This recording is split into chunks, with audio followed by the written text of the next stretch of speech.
This is how to make the on-air back door, the safe door. So you're making this door, and it's really important to note that this is the hinge side and it opens outwards, so away from the main room.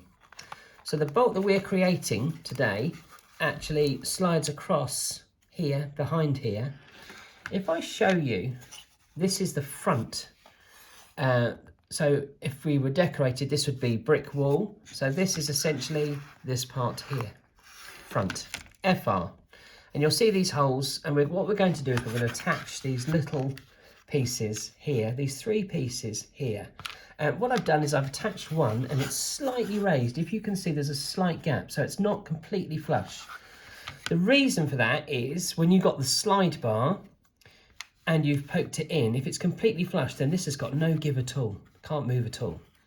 So what I've done with the slide bar, you'll have noticed that when you get this, it's got 2 crosses scored on it, and you place these 2 pieces squarely on, stick them on really, really tightly, make sure that they're completely true and flat.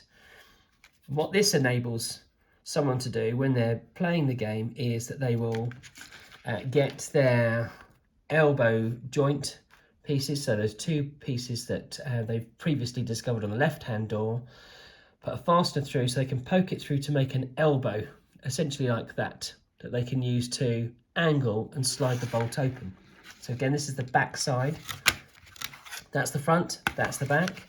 So I've made this is completely dry and secure, and now I'm going to place these in and then glue this one in. And they're quite tight. If you don't fiddle with it too much, it probably would survive with just the tiniest amount of glue, so I'm popping that in, making sure that it can move. And when you're gluing it, this needs to be in place. That's essential, okay? And I've raised it so that it's actually quite loose. It's actually quite loose. And now I can place this last piece here. So I can open that up there and then raise it slightly.